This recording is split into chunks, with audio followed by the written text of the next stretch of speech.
Module 3 will be about the G1000 itself. Module 4 will focus on the autopilot.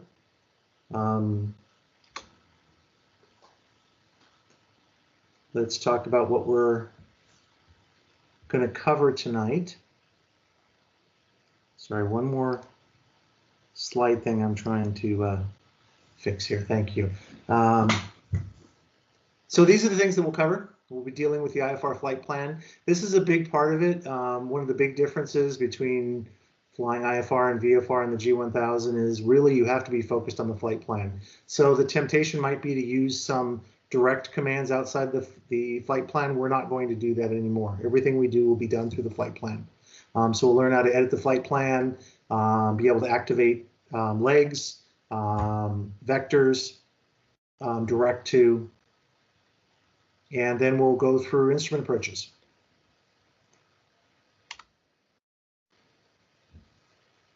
Okay, huge amount of capability in the G1000. For those of you who've flown with it are already aware of this.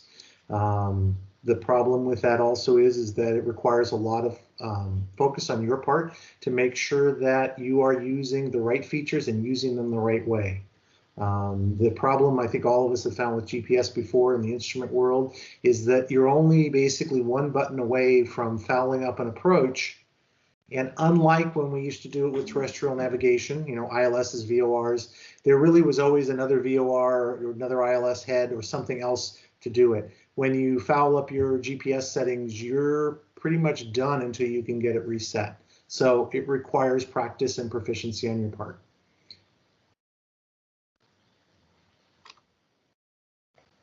Okay, start right into it. We get to our flight plan. If we're using it on the PFD, using the FPL key, brings up the little FPL window. We also know that we can actually do the same thing on the MFD, have it larger. We already should know the activating the cursor is the middle of the FMS knob. Just pressing on it activates our cursor. Okay. Now, when we have a course put in and we are active, then we will actually have heading indication on our course direction indicator. They call it the D bar. And the flight plan is active as notice as soon as you have 2 waypoints entered. Here's a key point. Notice that there is a sideways U that connects those 2 fixes in the flight plan. This is a flight plan leg. Okay, it's different than direct to. We'll actually see direct to coming up. But in the case of this, it's actually a leg that you're flying between those 2 points. Okay, we'll go briefly through this. If you want to store a flight plan, I'm not necessarily in favor of it, at least with the CAP planes, because we're all sharing the same planes and they do tend to fill up the slots. So you probably can't really expect your flight plan to be there anytime in the future. However, store your flight plan using the menu key.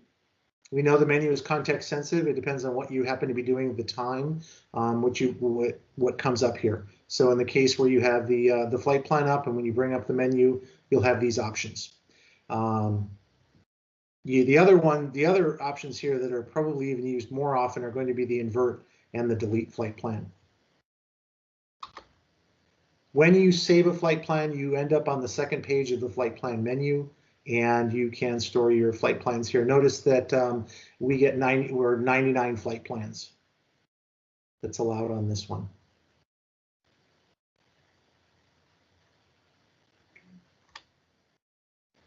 Okay, if you want to retrieve a flight plan and you come to this menu, so again, flight plan page or flight plan chapter, page 2, you scroll down to the flight plan that you're interested in, bring up the menu, okay, and you can activate your flight plan. Notice that's the 4th one down.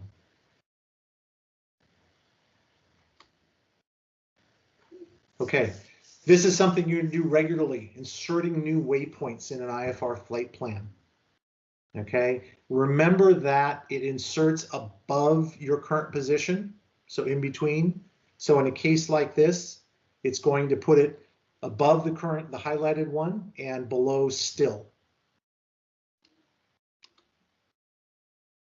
Okay, notice, and that's where we've put it in there once we've dialed it in. In other words, we'll get the normal entry that allows us to put a waypoint in, and it will go in that position. And you notice it says here, new waypoints always be above the highlighted waypoint.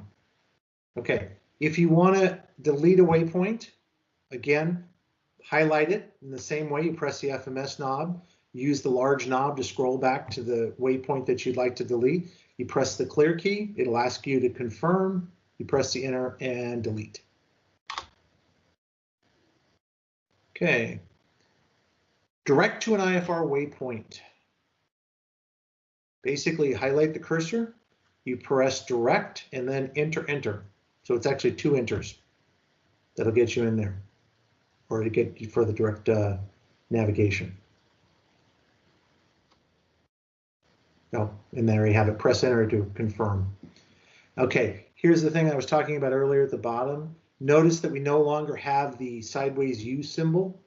What you actually have, I know it's a little hard to see, but you actually have just the arrow, the straight arrow pointing to your waypoint. So that's how you distinguish between that you're in direct to mode versus you're in leg mode.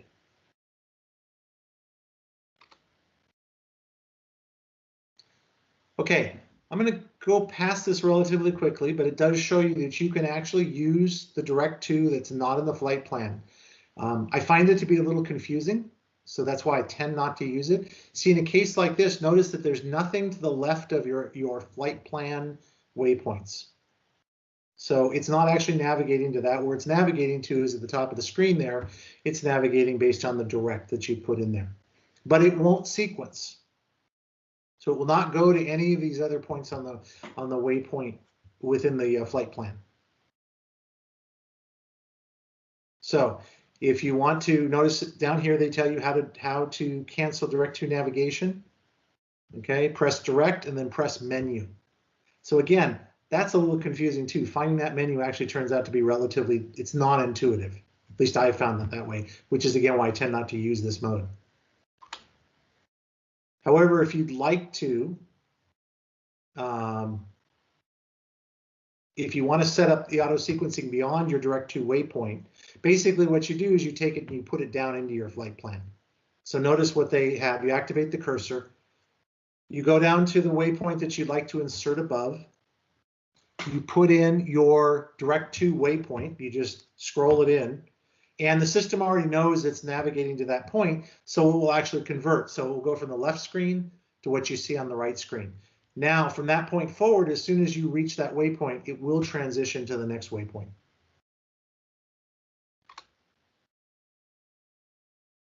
Okay.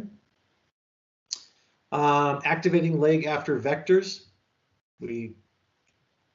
If you take a look here, so if you want to be able to see, if you want to be able to, for example, the situation here is possibly you were on that leg, the previous leg, ATC gave you vectors and then told you that you could resume on navigation, or possibly gave you a heading to intercept that next leg. So you activate the cursor, you go to the end of that leg, not the beginning, go to the end of it, bring up the menu key as you see here on the right, activate the leg is the first choice. And at that point, your U will switch from your top position down to your second, from still on to the next waypoint. Okay. So intercept a specific course to a waypoint. So we're flying from GBE to JYO. ATC clears you to intercept the AML 259-degree radial direct AML, and then direct JYO. Okay, so we'll use basic, okay, the flight plan heading to add AML to the flight plan. Notice it's here, and notice now the active leg is the one that leads you to AML, and AML is the active waypoint. You can verify that if you take a look at the very top bar of the PFD. They're always there, will show you. That's not an adjustable field. It will show you what your waypoint is. Okay. Now use the OBS on the PFD to suspend auto sequencing. So this is the OBS key. Now, this worked the same way in the earlier Garmin's as well. Once you put in the OBS key, you have the ability to now select the radial that you'd like to approach AML on. So the inbound course 079 for the 259 radial, because it said the ATC said to intercept the 259-degree radial. And then fly your assigned heading to intercept. Okay, if you take a look at the MFD on the right, you see what this is set up for. The purple line shows you your active leg, and we have an intercept heading. And then once we're on the assigned heading, in other words, we are on the line going to AML, we just release the suspend by pressing the OBS key again. And now we'll be back in leg mode, and we'll transition from one waypoint to the next. I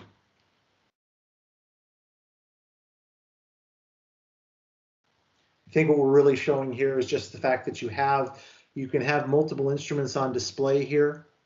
In addition, you can have the two RMI style displays. And you can see they're active by looking around the heading indicator. You see the two boxes on either side. Hi, I have a quick question. Yep. Sure. So could you go back one slide? Maybe two, actually. Hopefully. So if you're flying the autopilot, you could be in a heading mode to intercept that 259 radio, and you'll be headed that way. But if you have it in OBS mode, can you intercept? Can the autopilot intercept and then fly to the VOR? Or do you need to be on the spot to rotate the heading knob, reprogram the GPS with leg mode, then go to nav mode because you're already on the inbound radio? No, you do not. We'll get into the autopilot features later, but in this one, you would be able to do what you're describing is what we call a dual mode intercept, which is that you're in heading mode, but you've already armed navigation. All navigation really does is follows, as they call it, the D bar. So as soon as the D bar starts to come, the course direction indicator comes towards center, the autopilot would acquire that. And as soon as you get within the requisite setting, and it varies a little bit depending on rules with the G1000, but when you get within the predetermined dots of deviation, the GPS or the nav mode will become active, and then it will intercept the track and continue on. The only time you would, in theory, have any sort of an issue is if you forgot to come out of OBS mode, because not coming out of OBS mode means when you get to AML, it would not transition to the next waypoint. Got it. So you have the distance from the time that you intercept the radio flying to the VOR to remember to turn off OBS. Yes, Got exactly. It. Okay. Okay, let's load some instrument approaches. Now, this is where I provided you with the pre-presentation or the presentation supplement so that you could either bring it up on a screen or print out so you could have a chance to look at the charts as you like. I will give you a warning. These slides are relatively old. You'll take a look at the dates on some of these charts. I tried to actually update the charts and give you the more updated ones. Unfortunately, almost all of them have changed. Some don't even exist anymore. So I just printed out the ones that come right off the slides. So you won't be able to go to AirNav and find necessarily a lot of these. Okay, so start with a simple one, the GPS approach. To load an approach, you're going to press the procedure button. The prerequisite here is that your destination airport doesn't have to be, but it should be the last item in your flight plan. Otherwise, you're going to have to do some adjustments here. So basically, the prerequisite here is assume that you have a flight plan, and the final entry in the flight plan is your destination airport. So you press procedure, brings up the instrument approach procedures menu. right? And it'll show you for that airport what the available approaches are. We use the FMS knob, we'll use the large knob, and we'll scroll down to the desired approach. And we press enter. It'll bring the approach up, and this actually jumped ahead here, but you may have a transition. As we know, many of the approaches are going to have multiple transition points. That'll be one of the first things that comes up. Will that be that transition one where you have to select your transition for this approach? After you've done that, you'll come down to load or activate. And this is an important point, is that you actually do not use the activate feature until you've been cleared for the approach. Because what happens is this actually advances off whatever navigation you might be on to actually the initial approach fix. So again, unless you've been cleared for the approach, consider before you use activate. Now, if you're already on vectors for the approach and you've been told that's the reason for your vectors, it may be okay to activate.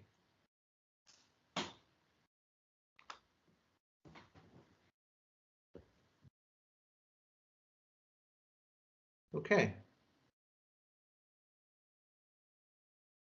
By using the cursor key, again, the FMS, good practice is that you scroll through here and determine what your approach waypoints are. Make sure they match what's on the chart. And the other thing is, and I believe we look at it a little bit later, but the other thing is this is also one of the places where if you need to go ahead and remove your procedure turn, you can do that here. Because as you scroll through this chart, you can actually remove things. Okay. Now, what they're recommending here, I don't tend to do this, but it's not a bad idea, is that you can declutter your chart so that you just see the approach waypoints. If you go to declutter level 3, you should be able to just see your approach fixes through there to make sure you're going to the right direction or the right approach, the right place. Okay, so now in the case where you're cleared for the approach, where you previously just added the approach and said load, now you're going to come back to the procedure key. And instead of selecting the approach, which was your default the first time around, you're going to go ahead and activate the approach.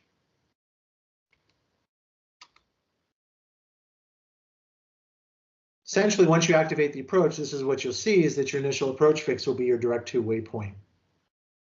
Okay. Notice that once the approach is activated also, we'll probably be in terminal mode, so we have the increased sensitivity. So we've gone from 5 nautical mile full scale to 1 nautical mile full scale. Okay. System sequences automatically from each waypoint on the approach. And in this case, we've actually gone to the approach mode, and we start to come down to from 1 nautical mile to 0.3 nautical miles.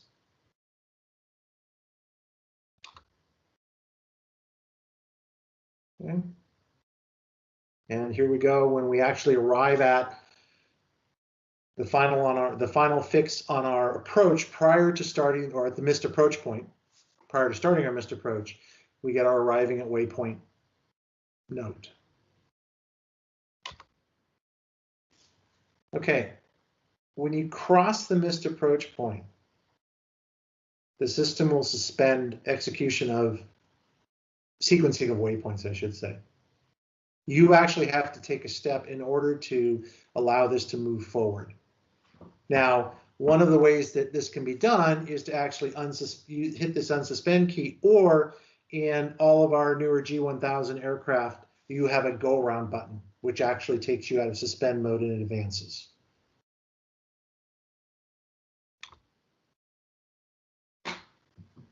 Okay, load and activated ILS approach. I'll go through this a little quicker. Pretty much the same procedures, except you get the little warning sign on this one that essentially is telling you you're not supposed to be flying this one in GPS mode.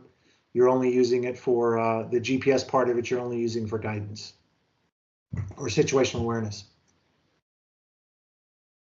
Okay. So as with the GPS approach, same thing is, go ahead and take a look at your waypoints, make sure they're correct. So now, this is an interesting and nice feature, if you haven't come across this already, is take a look at the navigation frequencies in the upper left corner, is that actually it loads up your approach frequencies for you. It won't make them active, but it does load them up in the standby position. Okay.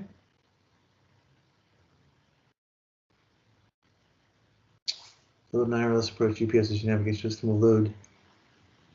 Actually, I need to double check that. I don't think it actually makes them active. George, can you verify one way or the other? I don't think it ever makes them active. I think it only puts them in standby. Okay, I will admit I wasn't paying attention. What's the question? the top part of the slide on the right. It says when you have the when you're in GPS's navigation source, it actually makes the localizer frequencies active. I thought it only put them in standby. No, it does it active as long as you're not using nav1 already in your CDI. It will never override something that you're actively using to navigate. So that's driving your CDI, but it does put it into active. Wow, you learn something new every day. I did not realize it actually made them active. I just never noticed it. Okay, so there you go. Makes them active, does all the work for you. What are we actually there for? Do we play any role here, or does this just do it all for us? To drink the coffee. Drink the coffee, okay. I guess that means that you should get into the habit of putting all your cross radio frequencies into nav2. Otherwise, they'll get overwritten in nav1. By the way, Yeah, I'm pretty sure it loads them into both. Don't quote me that, but I thought like if you're not using either nav1 and nav2, it will put it in both. yeah, yes, that's the way it works on the simulators. In standby, it puts them in standby in both. I just didn't realize it actually made one of them active. I thought you always had to make it active yourself. No, I thought it makes them both active. But anyway, we can figure that out later. Okay. No, I think you have to put it in the active one yourself, and then it'll automatically sequence from GPS to DOR when you get to your final approach fix. But if it's not in the active one, it won't automatically sequence over. Is the way I understood it. I'm interested in this because I usually put all of my frequencies in the standbys, as far out as I can, taking the time when I'm in cruise or when a low workload to set up the approach. And if the standbys get overwritten automatically, it's good to know that, because then the preparation will be erased. Tell you what, I'll create this in the trainer. You guys keep going. Okay. It'd be interesting. Yeah, the thing to also remember is there's a couple of different versions of G1000 software going out there, and they've made some subtle changes to things like this. Like I think, Doug, you might have been talking about it. If you were talking about the issue of where the GPS, or excuse me, the Garmin actually switches from GPS mode into localizer mode. Yeah, that's what I was talking so about. Different issue than the frequencies. But that's actually changed in a couple of the different versions of the GPS or the G1000 software. So it actually comes up in the autopilot later. They talk about it, but a really important point on this, and I mentioned at the very beginning, is the problem with super smart systems is they sometimes do things you don't expect them to do. So your job, as I was joking earlier, why are we there? Really, our primary job is to actually be monitoring what the G1000 is doing and making sure it didn't do something we didn't expect. Things like did or did not make a frequency active that we expected, or possibly more importantly, as Doug brought up, is does it automatically sequence from GPS into localizer mode as it should, or do I have to take care of that? So those we have to monitor. Even though we assume it will, it's still our responsibility. And it's one of the hardest learning things, certainly when I started the G1000 years ago, was getting used to the fact of trying to keep up with what it was doing and making sure it was doing the right thing. Okay. So notice they do talk about when localizer 1 is then selected, it automatically slews. When you're dealing with a localizer, the G1000 will do an auto slew to make sure for the right course heading on the course direction indicator, CDI.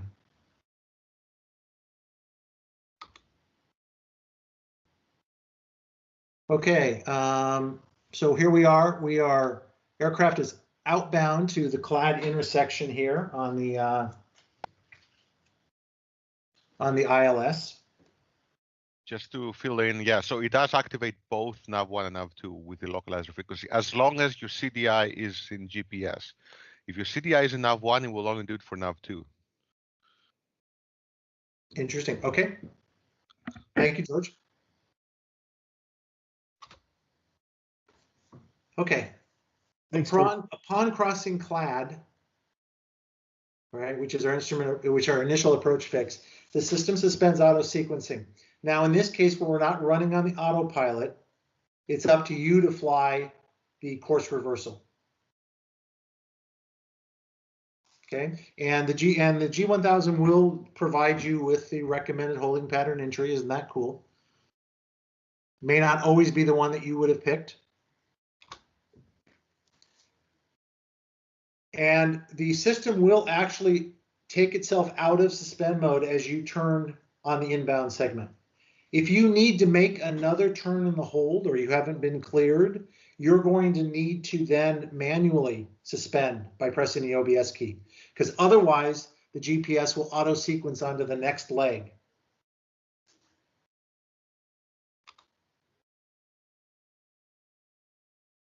And as you say, as we were talking about earlier on Doug's issue, as you approach the final approach fix, the system will by default automatically switch the nav source from GPS to localizer 1. I will tell you from painful experience, don't count on this though, always verify.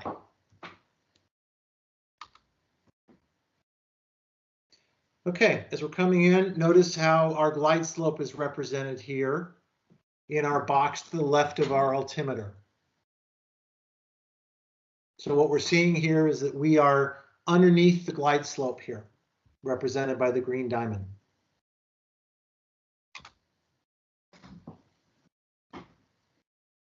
Okay.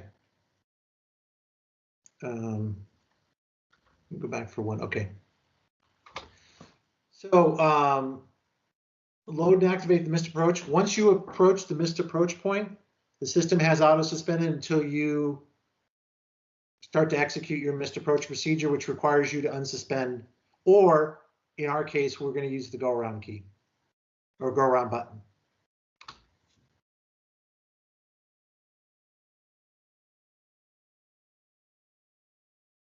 Okay. And now I'm trying to do this from memory again. I'm pretty sure the go around button actually puts you back into GPS mode as well. Will after you reach the missed approach point? Not automatically, but go ahead.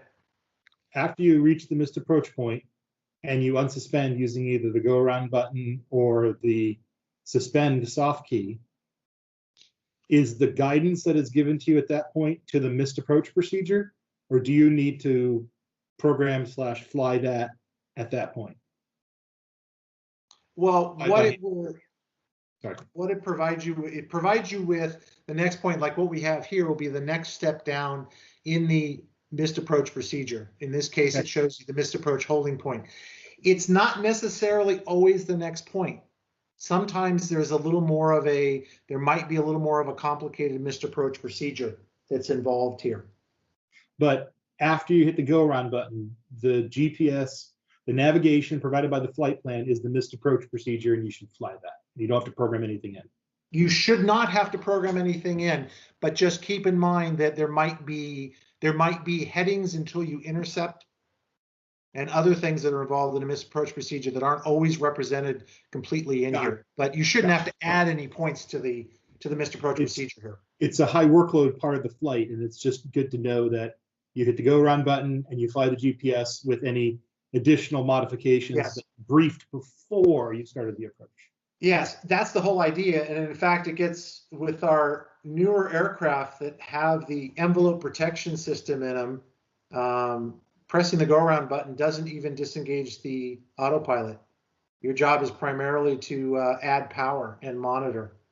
And there's a couple of small steps that are involved there, but it actually is, it's kind of almost turned, other than the auto throttle, it's almost turned it into kind of airline level automation.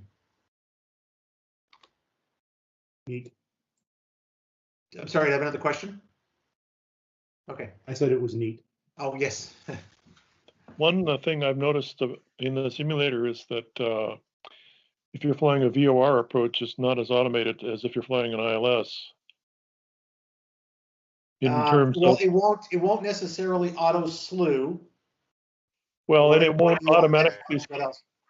What I've discovered in the simulator was that when you're entering the approach, it won't automatically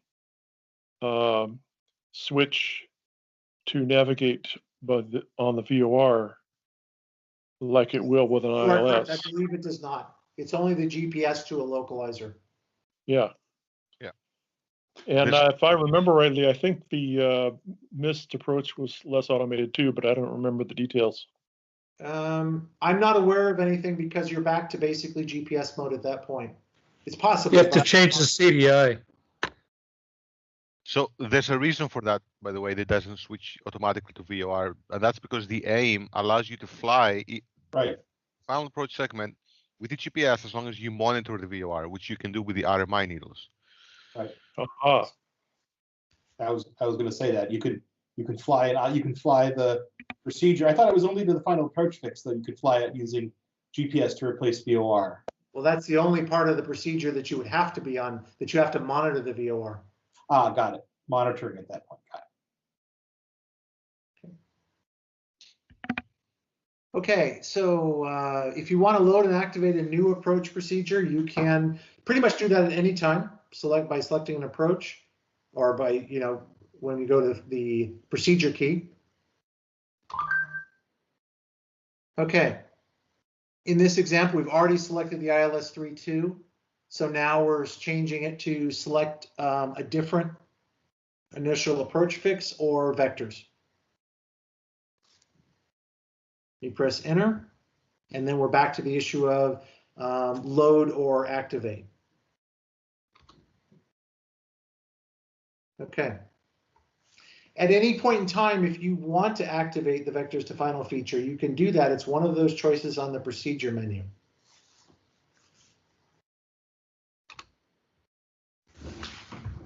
Okay. Notice how how it represents it here.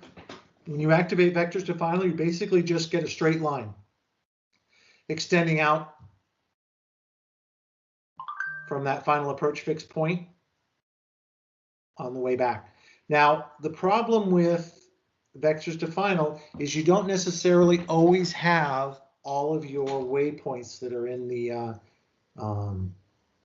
set up as waypoints that are in there. So in terms of step down fixes, if you happen to be doing a VOR or potentially a localizer only approach, or you're doing a non-WAS RNAV approach, you need to be aware of that. You may actually have to be utilizing distances from a point rather than having all the waypoints in the flight plan. So be aware of that on a vectors to final.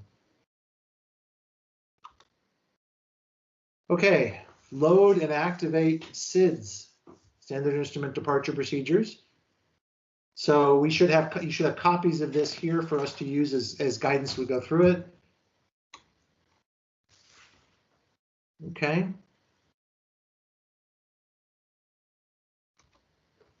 So if you want to, the choices are when you bring up the procedure menu, you can select approach, arrivals, or departures. So for the SID, we'll select a departure. And then using the FMS knobs, we select which SID we would like, and if there are transitions available, which transition we're going to fly. It's pretty straightforward. Looks a lot like the approach, the way you set up for an approach. Okay.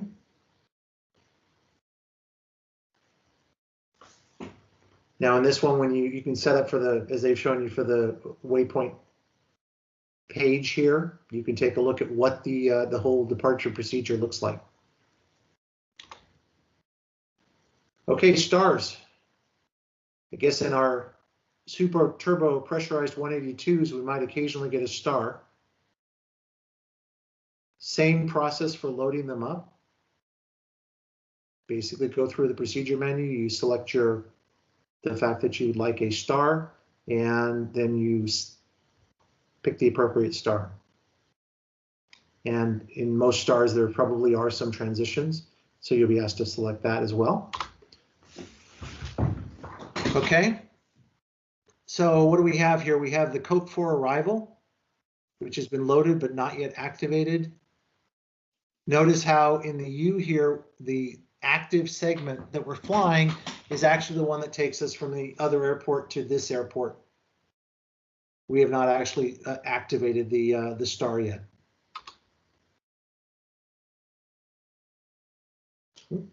Hold on one second, back here. And yeah, that's basically what's there. If you want to, once you want to activate whatever point on the star that you're going to, you'll do it the same way as we've done before, is you can press the FMS knob to make it active and then scroll down to it and engage that. Okay, flying a published holding pattern.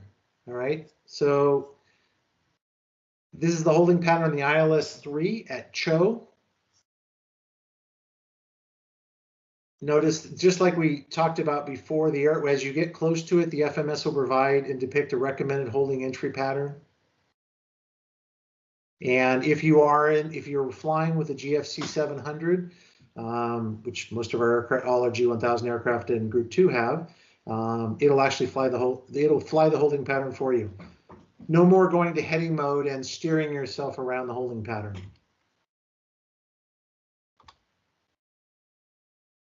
Okay. It's kind of an abrupt ending on this one, but are there any questions so far? Does CAP have any G1000 planes without a GFC 700?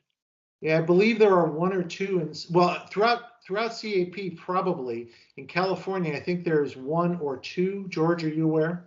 Yeah, KP 140s. there are two that have the CAP 140. That is CAP with a K, not a C.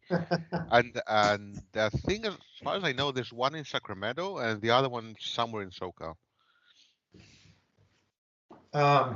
Okay, I didn't realize you're talking about the Sacramento as. Yeah, I don't know. It No, Sacramento has 700. Okay, well then it must have moved a while back. Anyway, there's two somewhere last I heard, but none of them are Group 2, and we're not planning on having one in Group 2. So yeah. As we go through the next section is going to be in the autopilot. We're actually going to make short shrift of the KP 140. Okay. So where are we at? 7:40. Actually, we're making good time. Do we want a short break, or we want to continue? Go into section 2. Just keep going. Keep going. Let's do it.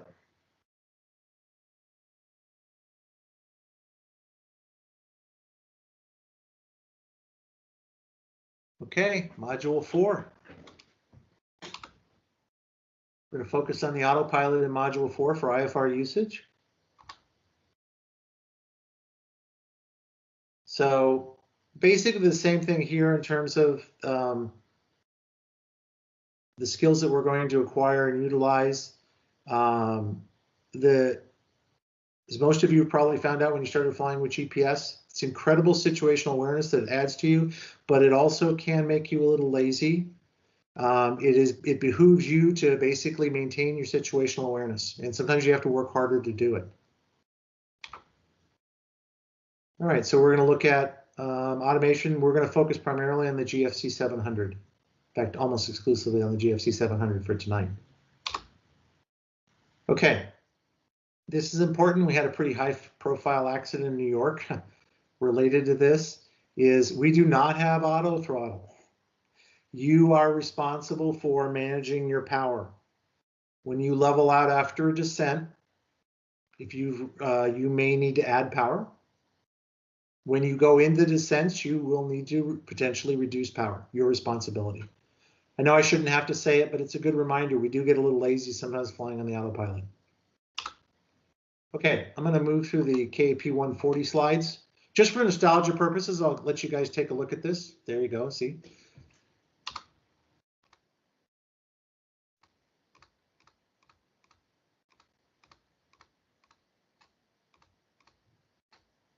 Okay, what we're all here for tonight, the GFC 700 automated or automatic flight control system.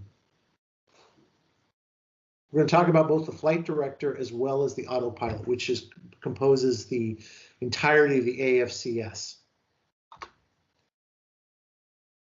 Okay, the component pieces here, the control. So the control system, how we interface with it on the right side here. The flight director, coming back, that's essentially our purple bars that are in our part of our attitude indicator display.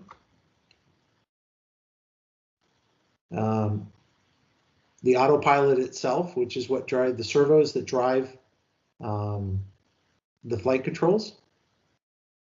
And we'll talk about the flight director and autopilot relationship. Okay.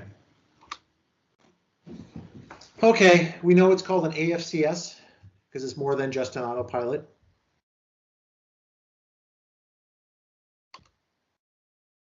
The control interface.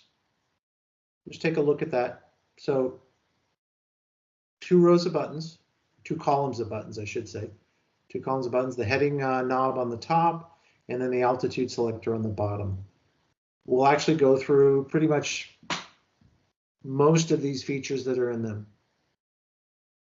So for engaging and disengaging, the autopilot button is in the upper left. You also have a disengagement button on the left control yoke.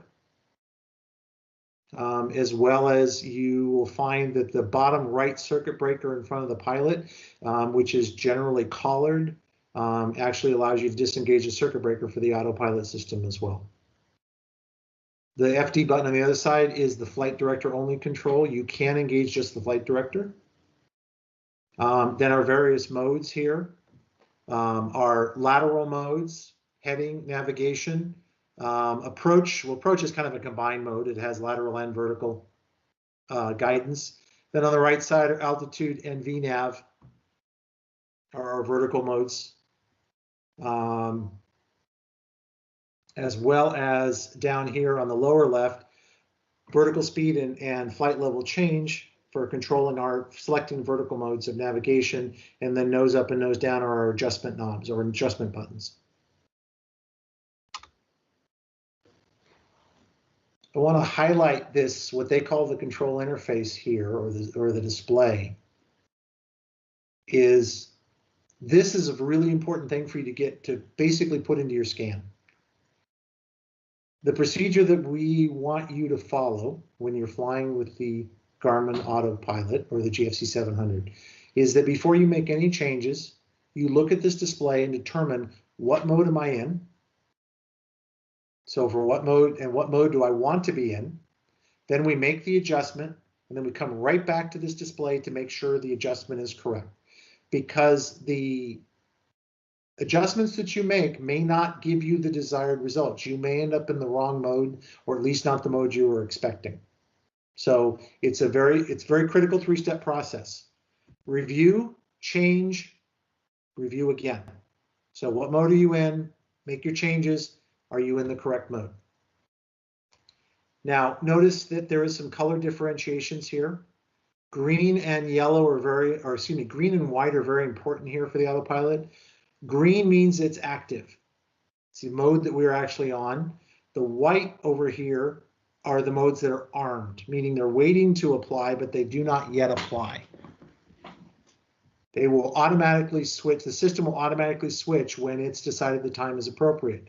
Like in the case of GPS to localizer, this will be as you intercept the final approach course. You will switch into localizer mode. In the case over here, what this is telling me is that even though I'm in altitude hold mode at 3,300 feet, once I reach glide slope intercept, the glide slope will become engaged. That will become the primary mode. Here in the middle, it tells us whether our autopilot is on or off. Now, if this is not here with the autopilot, but you have the purple bars, what you have is a flight director, but you do not have the autopilot engaged. Important to know that distinction between the two. We'll cover that one again. We'll talk about that in a few moments. Okay, the flight director. And as I say, the flight director is the brains of it. The flight director is what sets up what the autopilot is going to do. So if you don't engage the autopilot, the expectation is that you will fly the aircraft to adhere to the flight director. If the autopilot is on, it will follow what the flight director is telling it to do. The objective here, for those of you who haven't flown with the flight director before, is that the gold part, I realize the colors are not very good here. The gold part is you, it's your attitude. The purple bars or magenta bars are what the flight director is telling you to do. So in this particular image, what this shows you is your wings should be level because the flight director is, as they are, except your nose or your pitch is a little low compared to what the flight director is telling you to do. So the objective here is to tuck the aircraft, yellow part, into the magenta bars.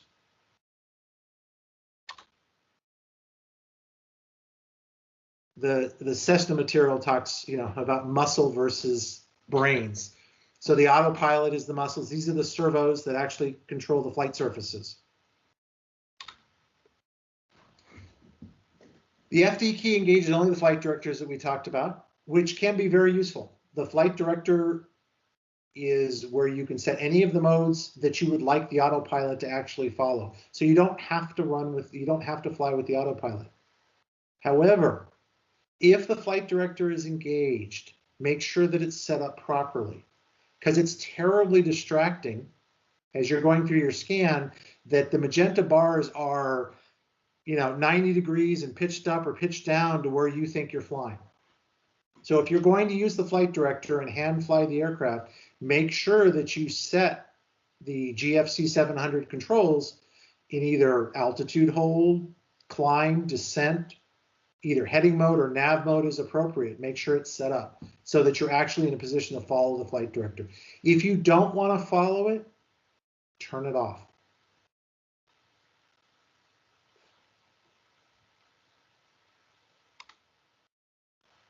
Okay, the autopilot, which I will admit is probably the standard mode that we will engage. The autopilot key will engage them both.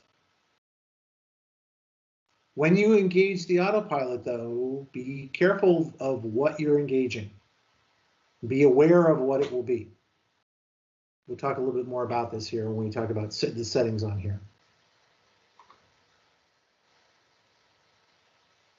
Here you go, good tip, your PIC. Okay, we'll go through the approaches here. Okay, as we talked about earlier, know what it's showing you. So the ones in green here are the active modes. In this case, we are navigating via GPS. The autopilot is actually on, so it is actually controlling the aircraft. It's currently set up for altitude hold at 6,160 feet, and the glide slope is armed. As they say down here, always check the status bar after pressing any key on the GFC 700. But I'm going to add to that.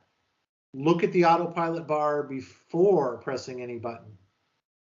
After you make the change, go back and make sure that you got the mode that you wanted. It's not uncommon for people to end up in the wrong mode.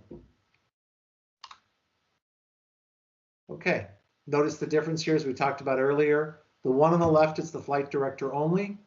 The one on the right is your autopilot is engaged and it's controlling the flight surfaces. Okay, the APR or approach key. So this activates the approach mode, which allows you to have both lateral and vertical guidance. Okay, we're going to go through a few slides where we talk about setting up for these different approaches. You have the approach plates too for this. Okay, we've already been through this. We'll go through it quickly. Select the appropriate approach. Okay. So what are the modes that we're going to use? If you are on vectors, then you're going to use the heading mode. And that the direction you're going to fly is based on wherever your heading bug that you see down there in the purple, or excuse me, the blue Q is where you'll fly. If you press the approach button, this arms the localizer and glide slope. In this case, the reason localizer is armed rather than GPS is because notice your CDI is in green. Green's our universal symbol for VOR or localizer versus the magenta or purple that we use for GPS. Okay, notice we're covering this area again.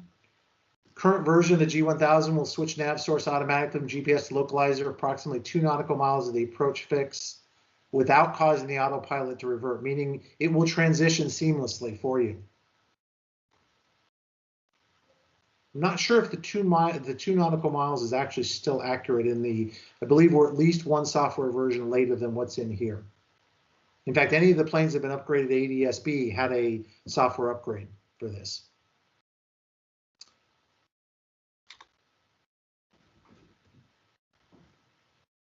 Okay. They recommend this screen.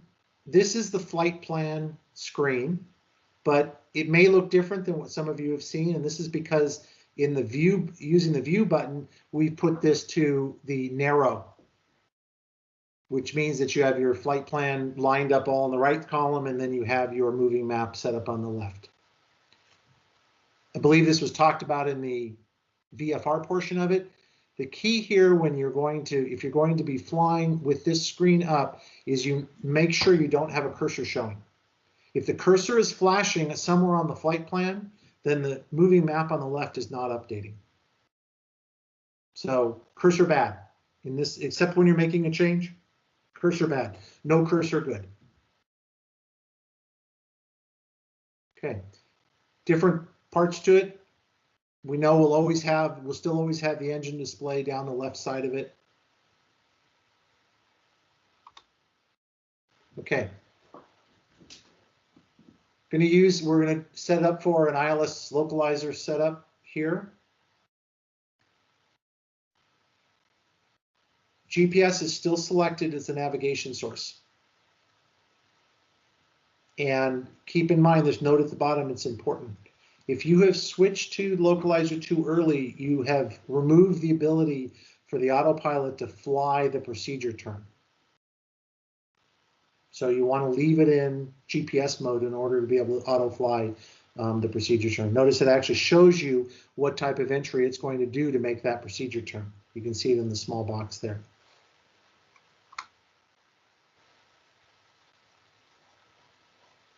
Okay.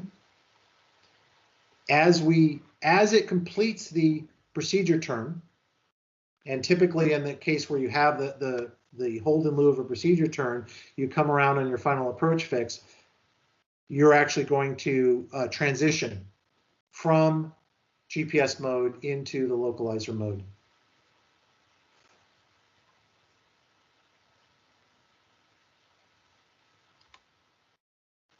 And notice, well, let me go back one slide. Notice that as it's transitioning through, we're seeing the localizer is still armed, the GPS is active. As soon as we actually make that transition through, notice now the localizer is actually active in the autopilot. We did not have to change it. For those of you who had flown with autopilots like the CAP 140, anytime you change the navigation source, you notice it usually caused the autopilot to drop out. That's not the case here when it does an auto change from GPS to localizer. Again, how do we verify that? Because we look at the autopilot interface up here, the control interface up here. Okay. Notice that also at this point, because we've intercepted the glide slope, the diamond next to the altimeter, we have actually gone into glide slope mode, which you'll see by flashing indication before it goes on solid. So now the autopilot is controlling both lateral and vertical.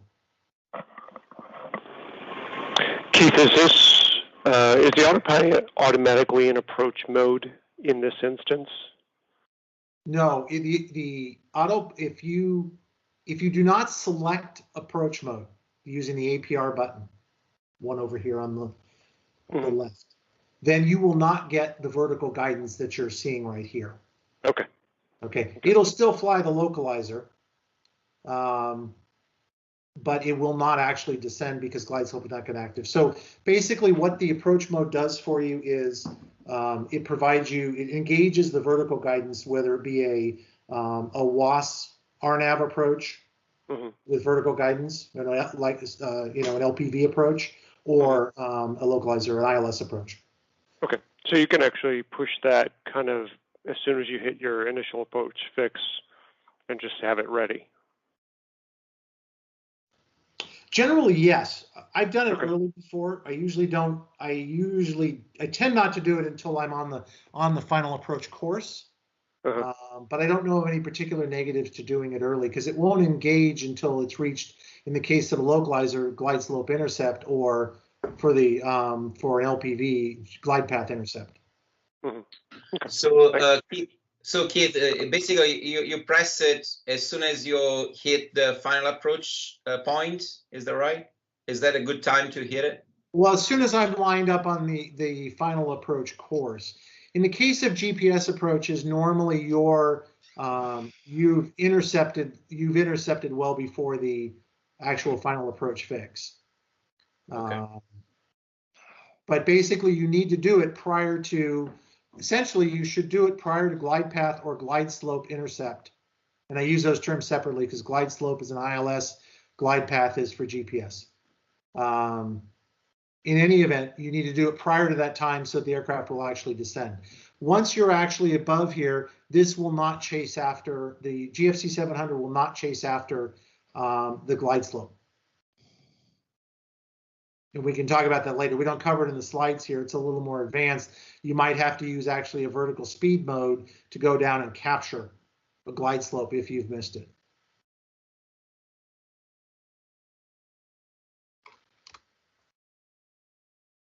Okay, and here we are arriving at our waypoint.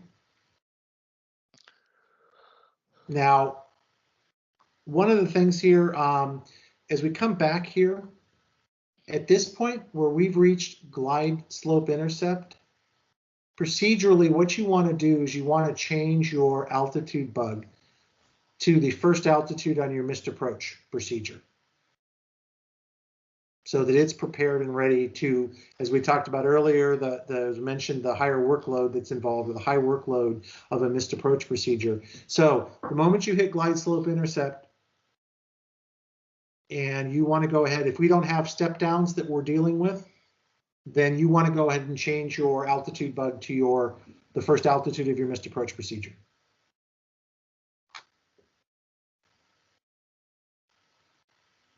Okay, now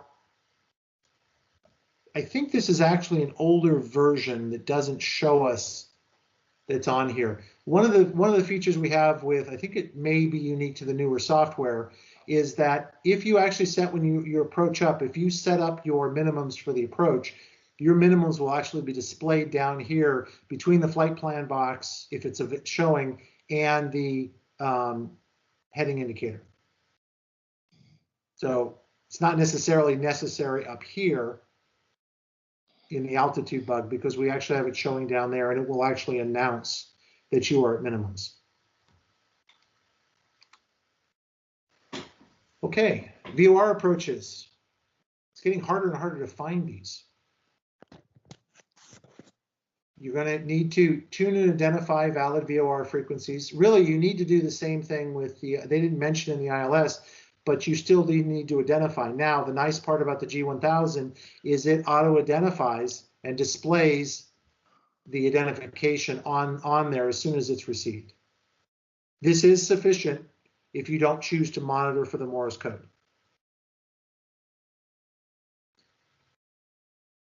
Okay, what are our comments here? So notice what we have here is the VOR. In this case, we're actually flying with the VOR needle on this approach. As George brought up earlier, it is perfectly legal, based on the way it's written in the AIM, that you may fly with this GPS as long as you are monitoring the VOR. So one of your RMI needles and your radio still needs to be tuned to it, and it's identified. But you may use, in this case, you could use GPS to do that.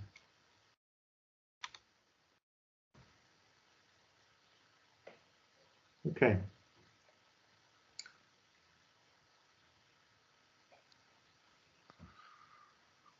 So then what do you do if you see a significant discrepancy? Well, see, that's the question they really don't answer. Yeah. Is what do you do if you see that? I would say, based on the way other guidance is written, that you would be expected to execute a missed approach. That's the question I would give on a check ride, certainly. There's no, that can't be the wrong answer to, I see something strange on an approach, I go missed, Yes. so I get into a hold and figure it out. Yep. Rather than continue if you are uncertain.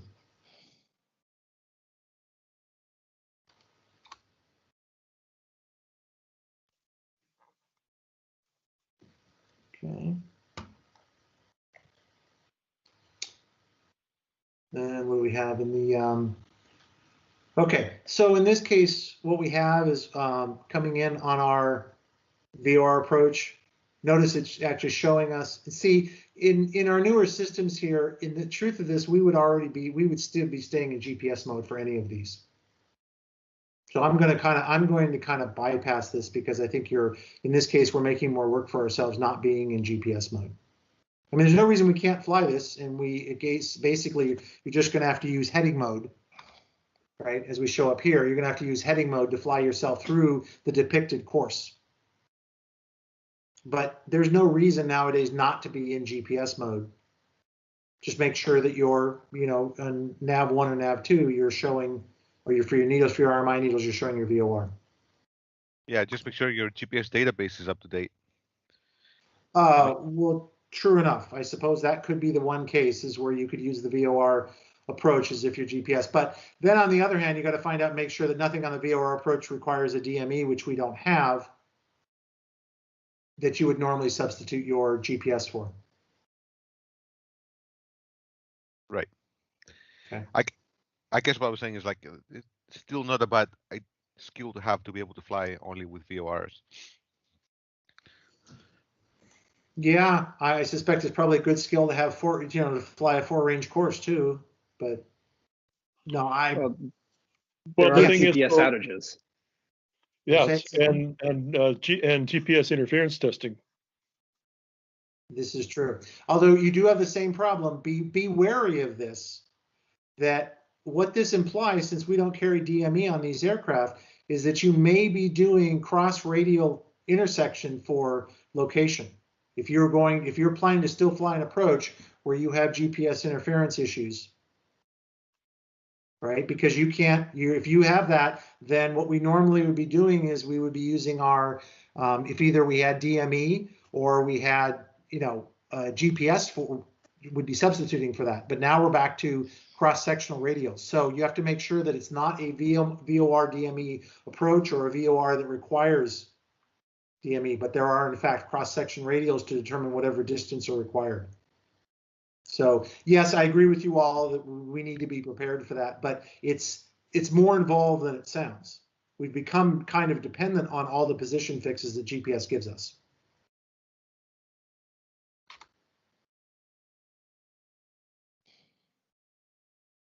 Okay.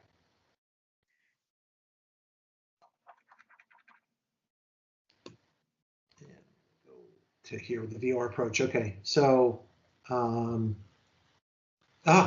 yes, you should remember too, in case of the true GPS approaches, remember when we had to actually calculate our time based on our approach speed, that would be from our down in our bottom of our plate here, from our final approach fix down to our missed approach point. But nice part is we do have a timer built in, and unlike the clocks of our old round dial ones, this one's going to work. And this timer on here is either an up or down timer, your choice. You can use the FMS knobs to tune to each of the fields and change them. You can change what your timer value is, whether you're going up or down, and then this is stop, start, and reset.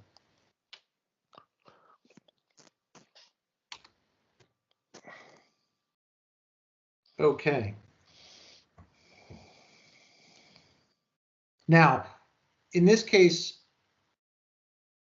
where we're doing our own controlled descent, so we've crossed the vortac and we're coming down to our next point. Essentially, we're going to use vertical speed mode to plug in for the descent rate for the VOR. So we can still use the autopilot for non-precision approaches. No reason not to. So we're going to set it. We're going to make sure that our altitude is set for our next point. Notice one of the things I think we're trying to make clear here is notice that it's set for 740 feet, but we don't have that kind of resolution. Although in the newer versions of software in the GPS, I think you will find that you actually do have those sub 100-foot altitude choices. So what's the order of operation here? I'm flying level. I set my altitude in the box there. First, I push flight level change. No, not flight level change. I push, flight level change, and then down speed. 5 feet per minute. Is that correct? we would use vertical speed. Vertical The speed. general procedure that we will follow is we use vertical speed for descents and flight level change for climbs. They either works the opposite way, but there are advantages to it. I think they went through the G1000 VFR course. I'm sorry, I got those mixed up. Yeah, so vertical speed down to 500, and then the autopilot should automatically engage, begin a descent to 800 feet at that point. I don't have to do anything else. That is correct. Vertical speed mode, and then nose down to, well, whatever you choose, but we'll say 500 feet per minute. And then the aircraft will start descending. That is true. Okay. Can I point George, a couple got some? things? Yeah, so a couple of things. Notice how in this case we press the approach arm key, and the VOR mode disappeared, and now we have a VAP. Yeah, It's the only case where the approach key has a functional difference in lateral navigation. So you only find it in the VOR approaches. And that's basically a more sensitive way to track the VOR needle than just VOR. The second, in relation to what was just said, if you do that, that's perfectly fine. However, for those of people who went to the Cessna training and came back and said that Cessna does not recommend using the altitude back to stop your descent and the MDA. The reason being is that it will do it, but it doesn't do it for an ILS, for example. So if you're following a glide slope, it will not stop at the MDA no matter where you put your altitude back. So they don't want you to get used to the plane stopping the descent by itself. Now that's a technique. As long as you don't pass the MDA, that's perfectly fine. But also going back into high workload situations, and again, Cessna recommendation, at least back then, was to set the altitude back to the missed approach altitude, thinking ahead in a high workload situation, so you don't have to set it while you're in the mist and you're climbing, you're doing the checklist and all that. So just some things to think about. So you're saying, George, that they want you to do a vertical descent, but just have no limit on it, and you're going to hit the altitude button? Are you saying we're coming off I'm not sure what you're driving at here. So either one, they were saying in the same, again, these are techniques. This is not mandatory to follow, but what they suggested at that training was you start a descent, and if you want to stop the descent, you hit the altitude button, but you hit it high enough that the plane actually has some time to stop the descent without busting the MDA. So is that the same technique then you'd use in an ILS? So when you come to 200, when you get close to 200 feet, you hit the out button? So there is a small difference there. For the ILS, and you can find in the AIM, there is a tolerance so that you go to 200 feet and you decide what to do, and if you descend a little below, that's covered.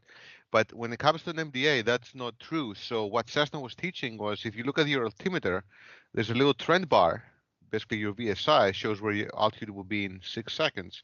When the bottom of the trend bar hits your minimums, that's when you press the alt button. On an ILS and a VOR approach. So it's the same technique. No, on a VOR. No. On the ILS, again, if the ILS, that's why they call it the decision height. You go to 200 feet and then you decide. If you dip below it, that's fine. The AIM says that there is some tolerance in the protected airspace to give you that option. But when it comes to VOR or localizers, anything that has an MDA, you cannot bust the MDA.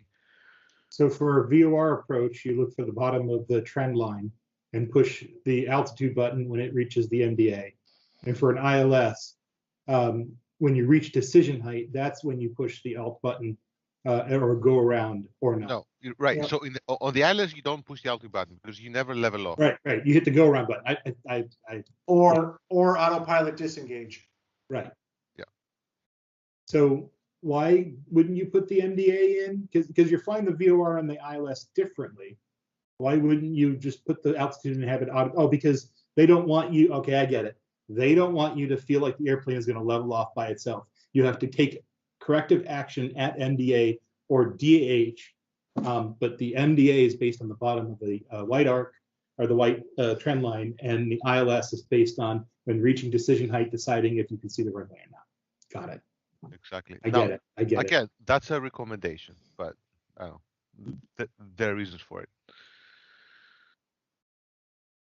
Okay. Good input. And in either 'cause I- case, you're gonna need to add power, right? Not necessarily on the ILS. If your decision is to land, you don't. Yeah, right. But if you level off for an MDA, yes, you are most assuredly going to want to add power. Well, it's a go around. Or Right? if you're doing a go around.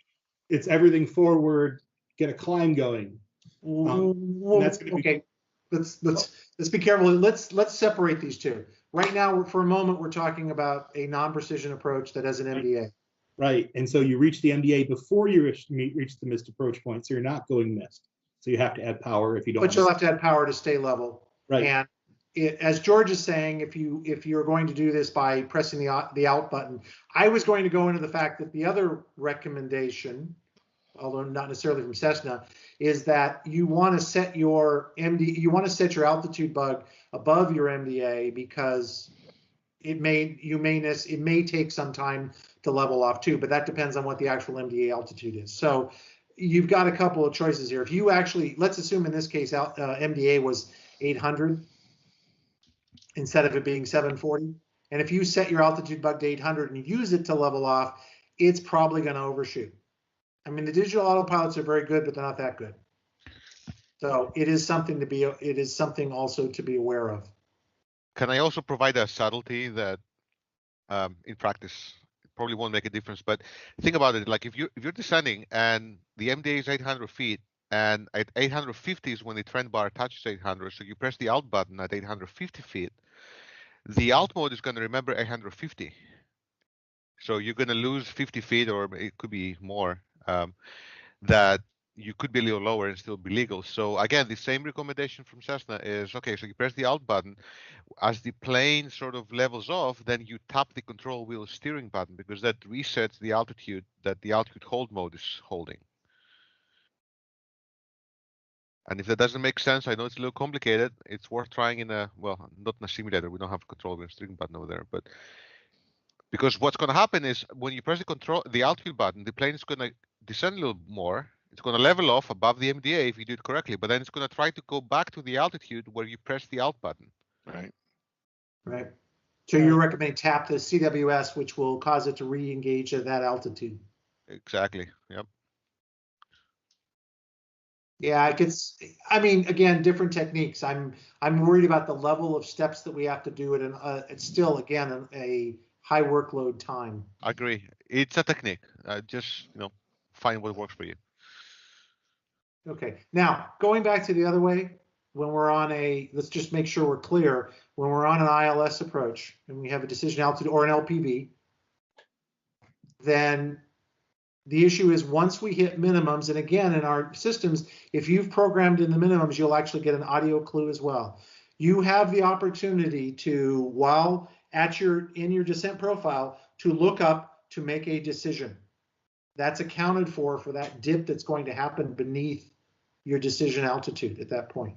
At that point, you have essentially one of two choices. Go around button, pitch and power, adjust for your go around, or adjust for your missed approach, or powers left hand, disengage autopilot, powers reduced, you're landing. Right? At that point, we wouldn't be reaching up for the altitude button or anything on autopilot.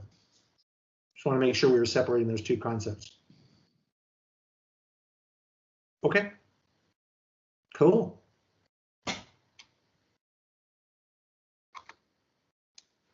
Back course approaches.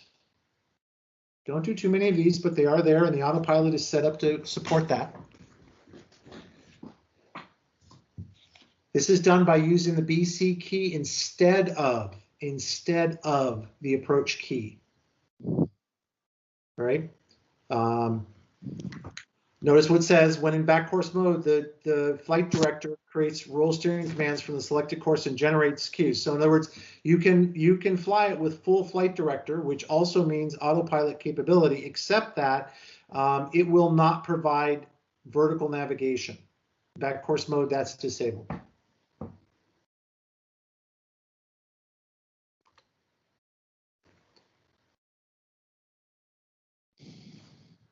So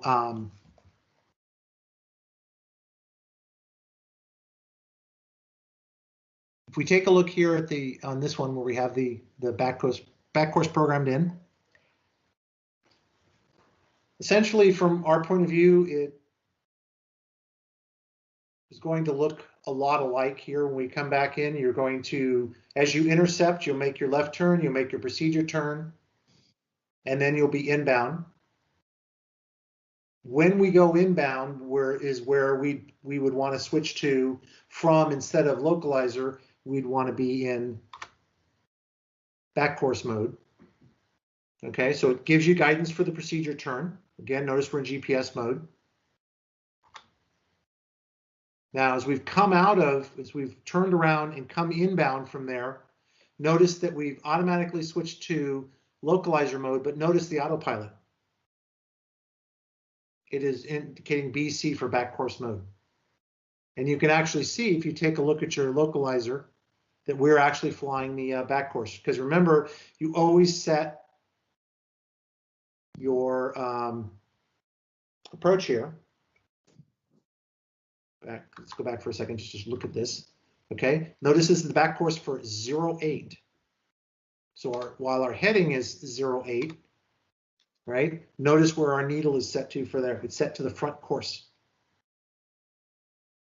We don't have reverse guidance here. We fly in actually the normal way that we're looking at if we have deviation.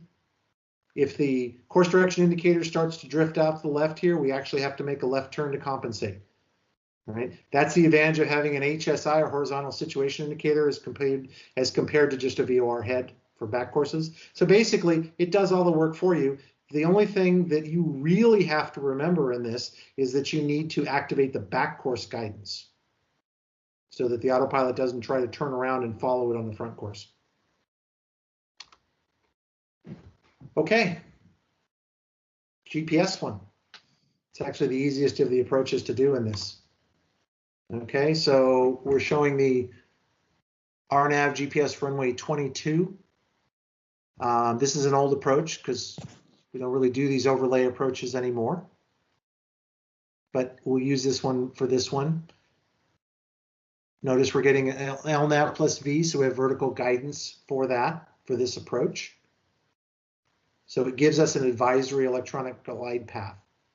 Not all approaches will have that aren't LPV. Some will. Right? So essentially we're using the GPS. We're flying direct to our initial approach fix at this point. Again, we have another procedure turn. Again, there's not going to be much in the way of mode changes here because we're flying this all in GPS. So it's telling you what course reversal we're doing here.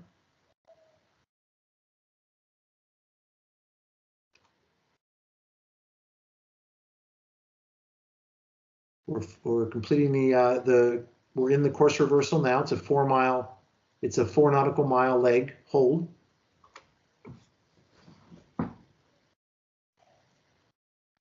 And then we have our inbound coming out of our let me go back one. I'm sorry. Hold on that one. Coming here, we're coming out of our hold. Let's see, do we have the, yeah, we're coming out of our hold. Notice our diamond is at the top for our glide path. Notice it's a GP instead of a GS. Our glide path is up here. So everything is armed and ready at this point. We're flying on GPS. We're in autopilot mode. We're in altitude hold, and we're waiting for the glide path to become active as it comes down here.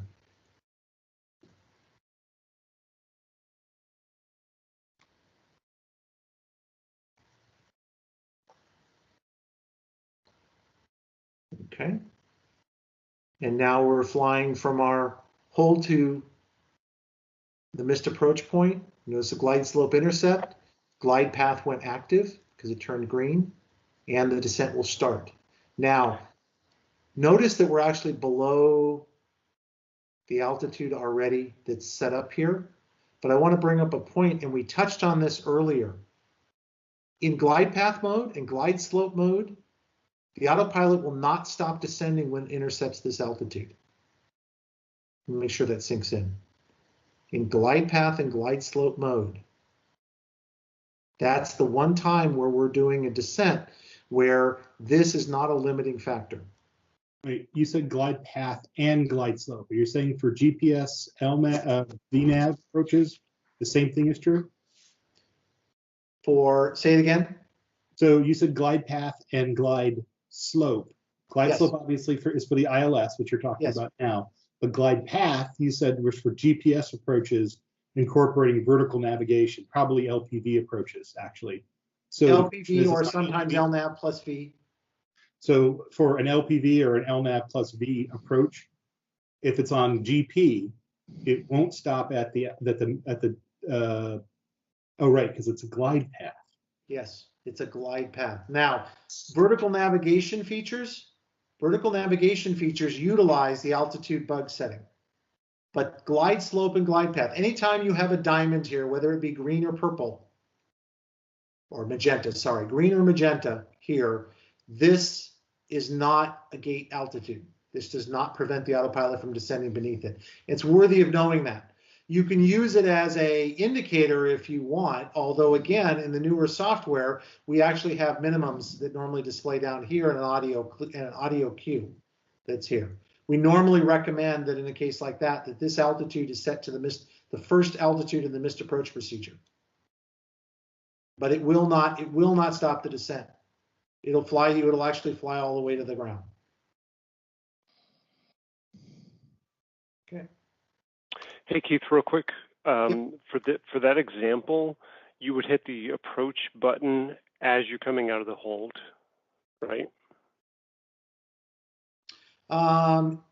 You would want to, only for the sake of, well, there's two things to consider here. Most of the newer design GPS approaches, the hold and everything is not at and the turns and everything are not at the final approach fix. They're back behind it. Only in the older style GPS approaches that this is here would you have that. So the only reason you wouldn't necessarily want to go into approach mode any earlier than as you roll out onto your final approach course is because you don't want it to go into a descent mode if you're planning to, just to be safe as you're going around, if you're going to do another turn in the hold. But otherwise, right. Yes, as soon as you have turned onto the final approach course. And direction, and you've been cleared, you're not planning to do any more turns at that point, then you would hit the approach key.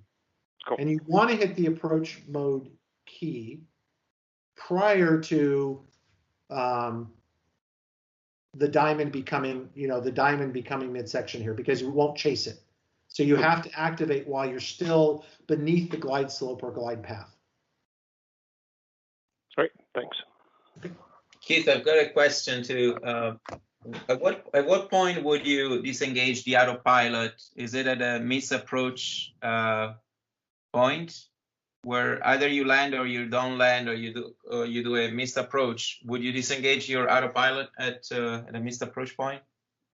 Okay, there are a couple of factors that are here, Antonio. Let me try to cover them all. In the default case, assuming you would like to fly with the autopilot down to minimums, The limitations of the autopilot allow for that to do that. You may, whatever approach level minimums you are authorized in that aircraft to fly. So for us, it's normally would be a minimum of 200 feet AGL. At that point, we're going to disengage the autopilot as we touch minimums or as we hit minimums. Okay, and we need to make, that's our decision point.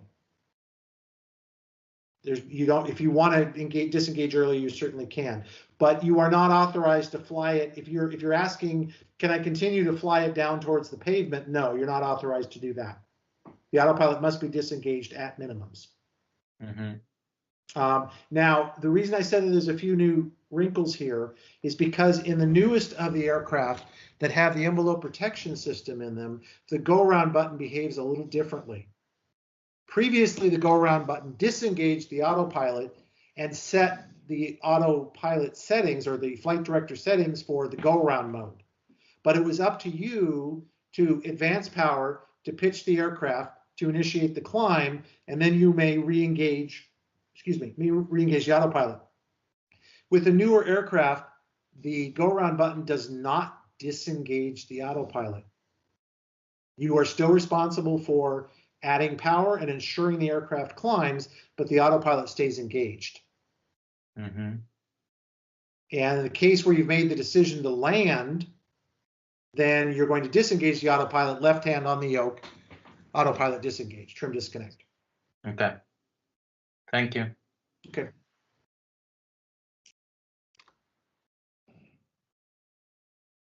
Okay. Talk a little bit about vertical navigation. In addition to just following a glide path or glide slope, the G1000 can be programmed to create essentially descent profiles, or in the case of instrument flying with IFR flight, approach plans loaded, you'll notice that there are actually altitudes that are set up in here. The autopilot will actually fly these. So set up the approach first. And this is a good tip here. Don't use the VNav function until you know what it does, because there are a few steps to getting it right.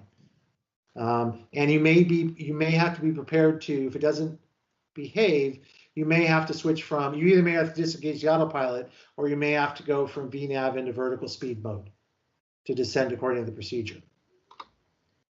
Okay, so in this illustration, we are flying where we're going direct to Adoyi.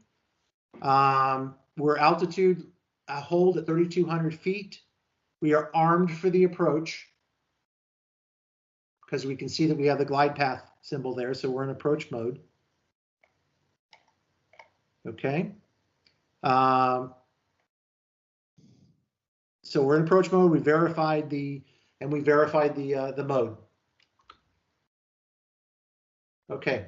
Now, what we've done is we press the VNav key. So in the case of the VNav key, notice what it did up here is we now have two armed modes up here. We're still in altitude hold, 3,200 feet, but we have a VPath indicator and we have the glide path indicator. And it's actually in this order. So now, taking a look at what the flight plan tells us, it tells us that at Adoyi, we are expected to be at 3,200 feet. At Cacus, we'll come down to 2,800 feet and jot up down to 2,500 feet. Okay, and again, that's why it's nice to have this set up as your display at this point, so you have your flight plan as well as your moving map.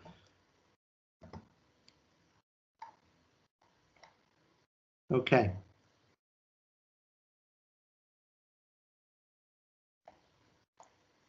So as we approach, in order for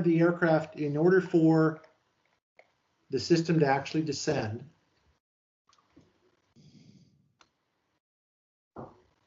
okay, so notice we're in VPath mode. Notice it tells us what our next one is, 3,200 feet. But notice this, and this is the difference from what we were talking about earlier. Vertical navigation mode, unlike a glide slope or glide path, the aircraft will not descend below the value in the altitude indicator altitude bug. So in order for VNAV to work, you have to be in VPath mode and you have to have reduced your altitude below whatever your current altitude is for it to descend. You don't have to take it all the way down to minimums. And just as a technique thing I'll mention here is that you may not want to necessarily advance your altitude bug all the way down as low as possible, especially if you happen to know that you have terrain and other things that are in front of you, because otherwise it will continue to descend based on the VNAV.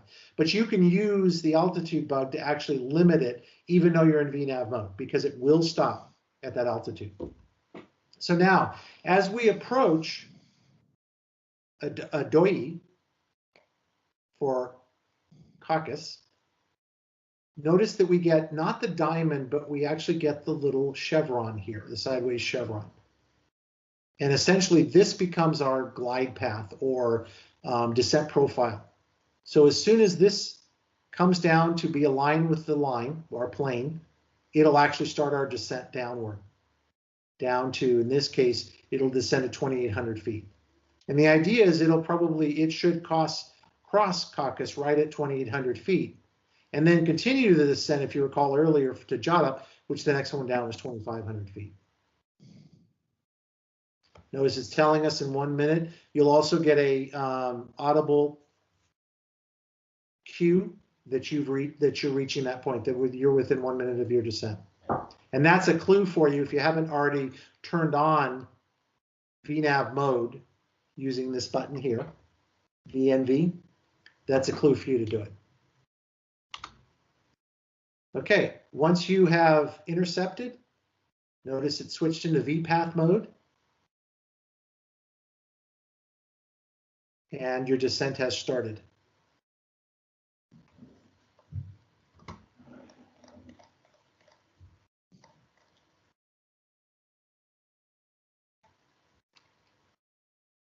Okay. Hey Keith, what's that first mode that's armed? Alt V? Alt V. Oh, good question. So basically, you remember altitude select from the other ones when we're armed to level off at a particular altitude. When you're in VNAV mode, you get Alt V. And Alt V is for that you're basically flying to your VNAV target altitude. And then you would level off until there's another, VNAV target altitude. So when we hit 2,800 feet, they're going to flip. Yeah, we will level off unless we happen to hit it right at the point, which we should hit it right at the point where we'll then continue down to the next one. Okay. Okay, thanks. Okay.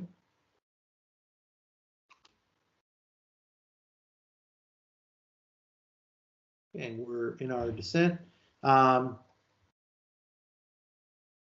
Notice what's happened here is we still have the Alt V, but notice now we've switched to 2,500. And this will keep going down basically until one of two things happens. We reach the point where there's no more vertical navigation, and we can tell that in the back. We go several slides. This is the end of the programmable descents, the ones that are in blue or cyan, whatever. Guess what color blue? I guess that would be this color here, not the white ones. It'll actually keep on coming down, so it'll come down all the way to Jada at 2,500. At that point, let's go down here. We get 2,500. At that point, the aircraft will in fact level off until it hits glide path intercept, which becomes the next function that goes from armed to triggered. And notice that's what's happened here. We have leveled off at 2,500 feet. We're now in altitude mode. We are waiting for glide path intercept.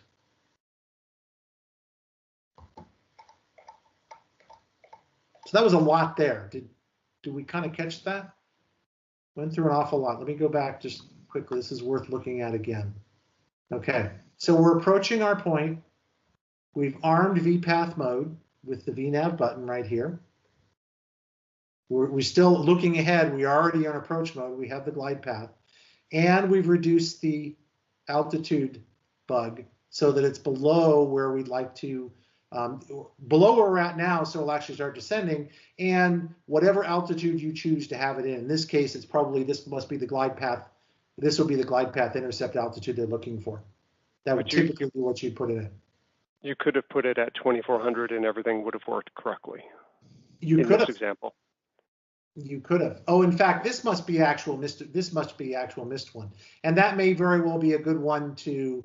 Actually, what you say, Alex, is probably more something that I would normally do. I would probably put it into my final VNAV altitude, so that it would never descend below there, because glide path is not dependent on the altitude bug. Right. Okay. We come here, we start, we're waiting for the intercept as we're coming in with top of descent within 1 minute. Remember, audible clue. We start our descent down. As Alex brought up, the alt V mode will show up. We are in VPath mode is active. If all goes well, we'll intercept right at the appropriate point and drop to the next altitude that's in the list, continue our VPath until finally we've reached the end of the vertical navigation, awaiting the glide path intercept. We're back in altitude mode. Now, by the way, here's the point on a precision approach where you're going to want to set this to your missed approach altitude, because you're basically not utilizing this anymore. So the previous slide had Alt V as a armed mode, and we now see it as altitude as the active mode in the slide. Well, Alt V and Alt S work pretty much that same way. Alt S is what's active while you're climbing, that your altitude select is armed. But Alt V and Alt S, when they're armed like this, transition to a active mode of altitude, because it's maintaining an altitude. Yes. Alt V and Alt S become Alt. What I should read here is Alt V means that we're going to level off at some altitude, and then after that we're going to intercept the glide path and then descend. Well, that's because of the second indicator. Right. Yes. Right. That's how I should read the mode of the autopilot right now. Correct. You can have, there are, in the case of the altitude ones, you may have up to two armed modes in this way. Okay, waiting for glide path intercept. And then pretty much we're back to where we were again. Again, this is no longer controlling our gate factor. We're in glide path mode.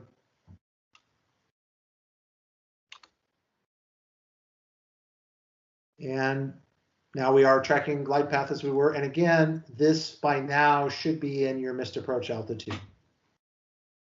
And there's that white bar that we were talking about earlier that descends to, it looks like 2,020 feet, 2,040 feet. You mean, I'm sorry, this one, the magenta bar? Sorry, excuse me, magenta, yeah. Yeah, that's our 6-second trend indicator. That's if all things remain equal in 6 seconds, that's the altitude we'll be at.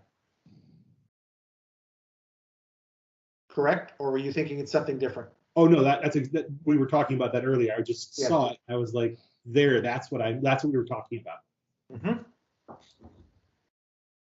Okay. All right. Missed approaches.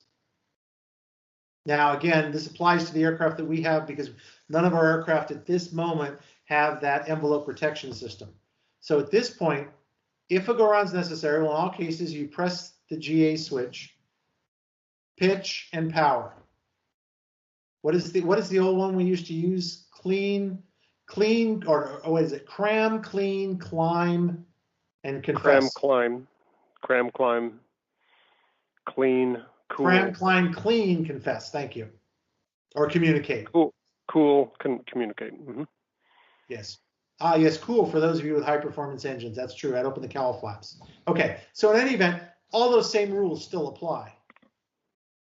So we're going to, full power, start to pitch up, clean the aircraft as appropriate, or at least cool the aircraft as appropriate. Notice that when you are in, what's going to happen here is these indicators down here are going to switch to GA, both for vertical mode, both for lateral mode and vertical mode.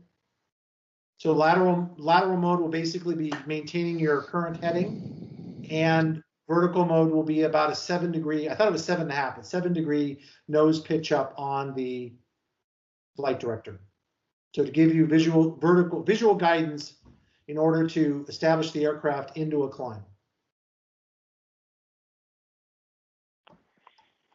And this is another example of where you cannot engage the autopilot below 800 feet AGL, correct? Incorrect. Our interpretation, George, you back me up on this one. Our interpretation is that it's all part of the instrument approach procedure. Okay.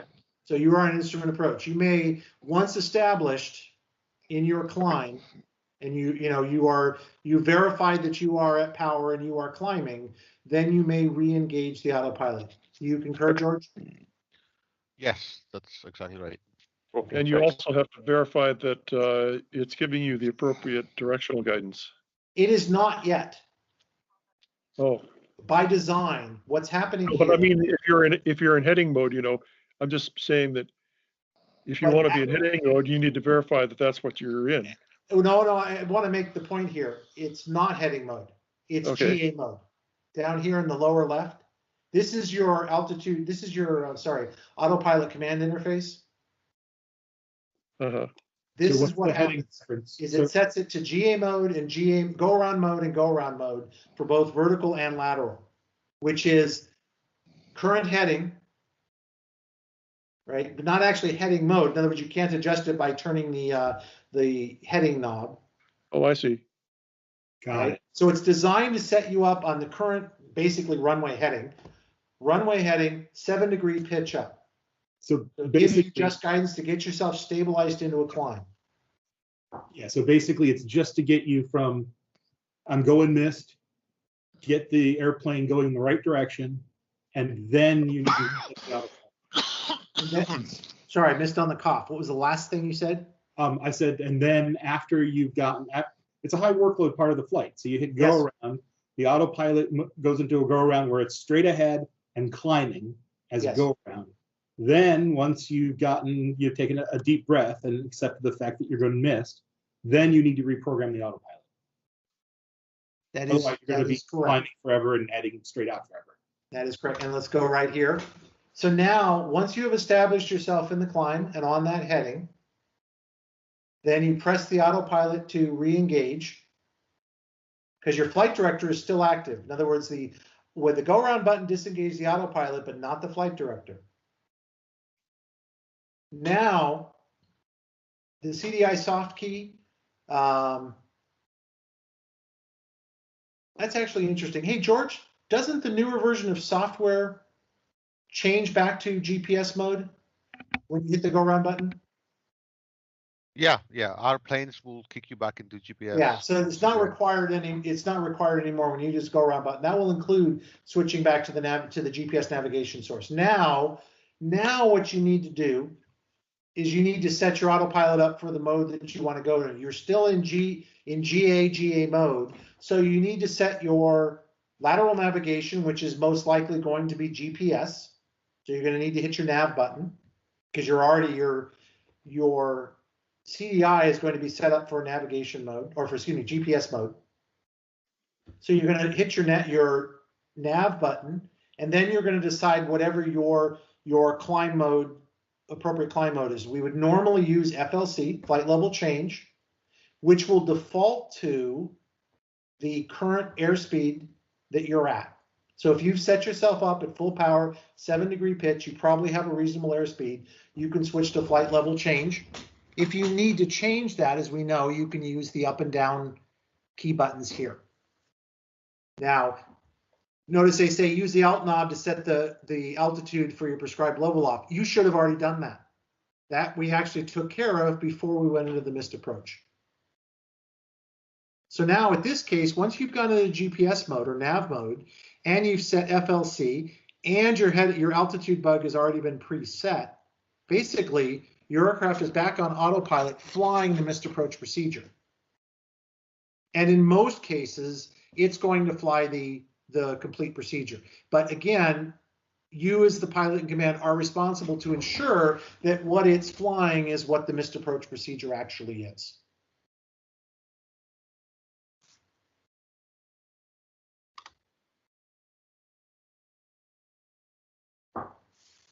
Hey, I have a quick question for you. You said set the altitude in the box, but you should have already done that. I'm trying to understand. That's what I yes, and that's what I said. You should have done this before. Well, I'm just trying to understand where in the process. So you're descending to minimum descent altitude or to your decision height. At that point, the MDA should be in that box. Okay. If you're on a precision approach, you have already set your altitude in the box to your missed approach altitude prior or just prior to glide slope or glide path intercept. Absolutely. My point is that the box is in use until you reach your decision height and MDA. Well, not a DA, but if it were an MDA. Sure. And for MDA, it's in use until that point. So an MDA, it's in use until you have reached your minimums. And in fact, until you've basically done your go around. So between the point at which you reach minimums and the point at which you go around is the point at which you're trying to transition to visual and you're looking out the window. Are you saying that we should set the altitude for the mist at that point? On an MDA, probably not. I mean, it's going to be one of the things. It's probably going to have to be something that you twist while you're setting your go around procedures up.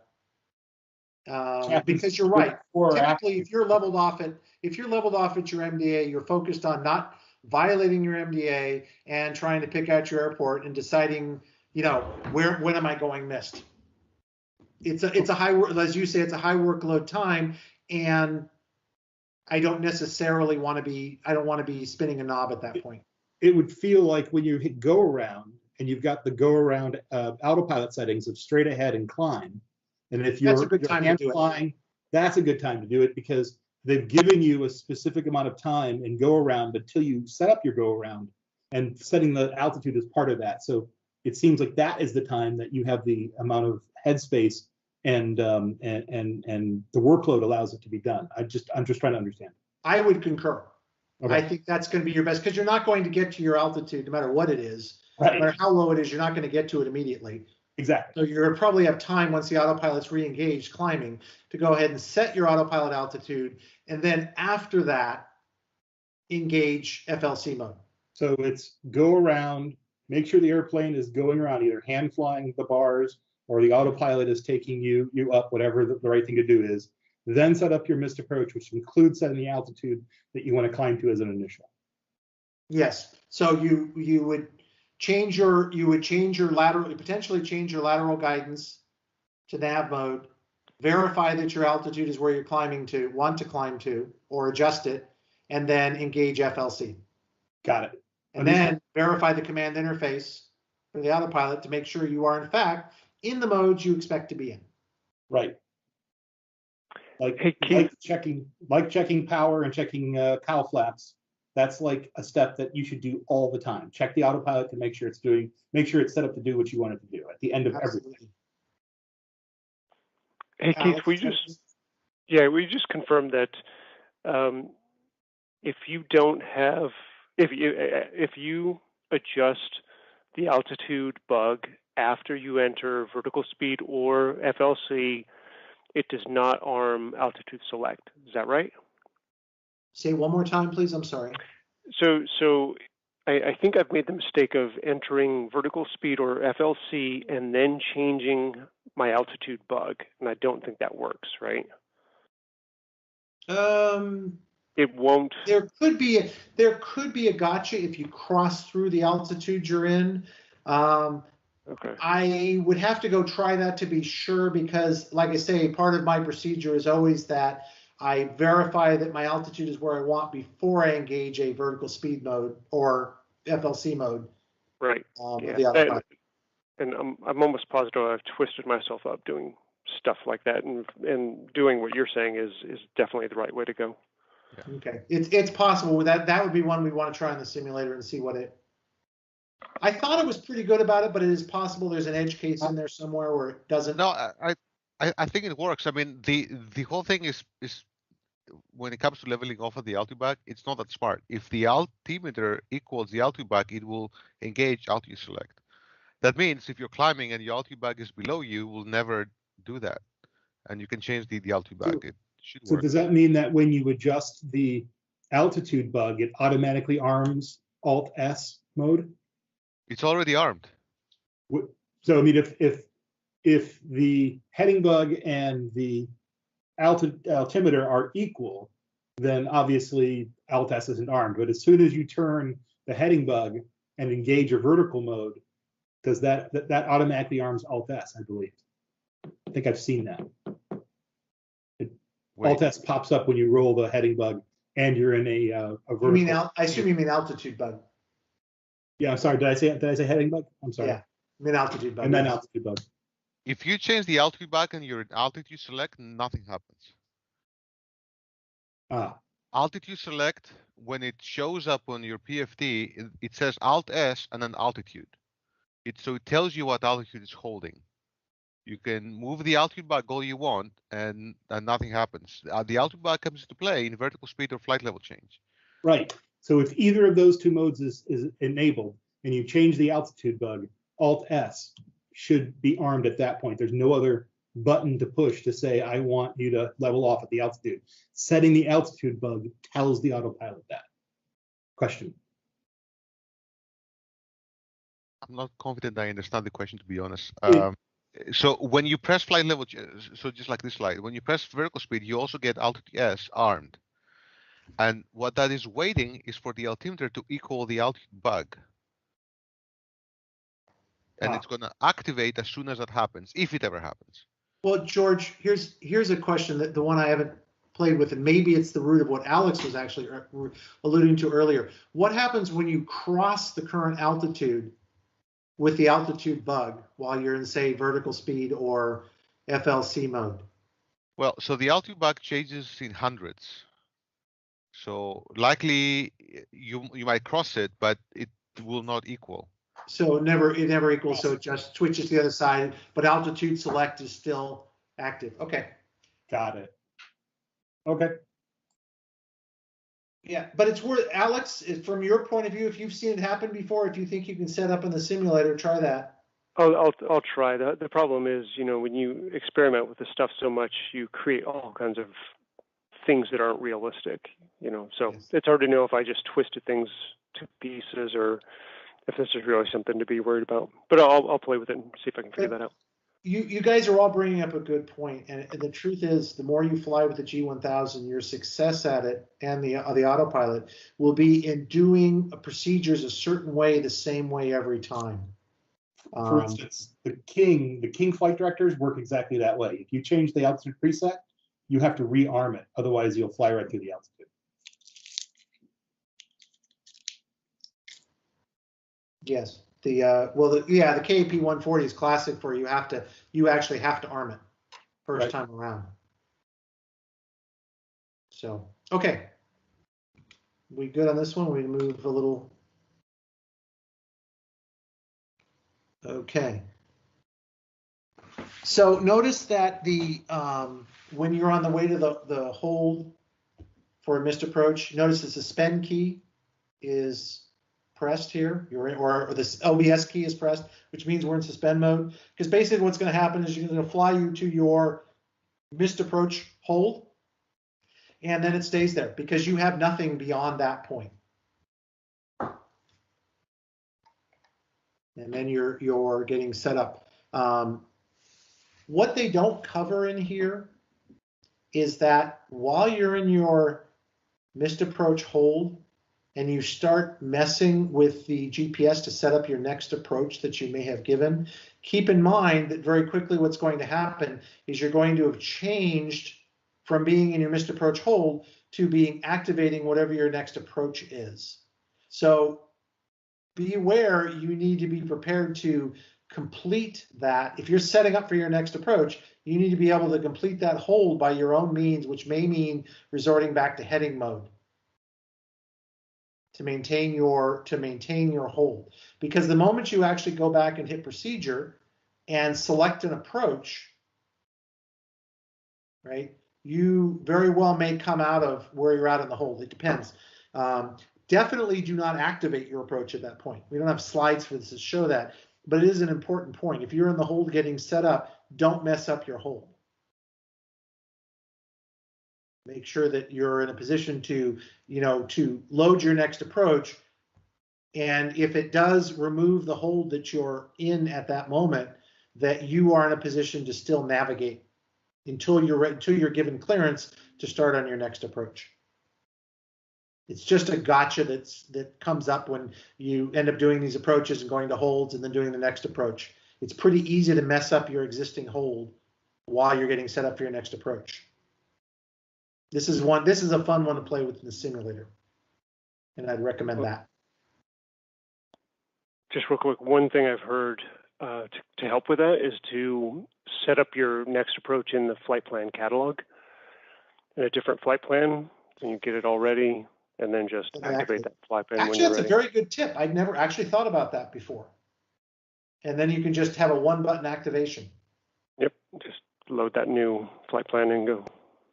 Yes, with the one downside that you can't load approaches into the flight plan storage. Oh, I didn't know that. Approaches are only part of the active flight plan. Interesting, I did not know that. It's set up for your whole, if you have a whole flight plan now to deal with for a new clearance or whatever, you can do that. But the actual approach part of it, if you're loading up a next approach, stay at the same place. You still have the same airport. Yeah. So, okay. Questions?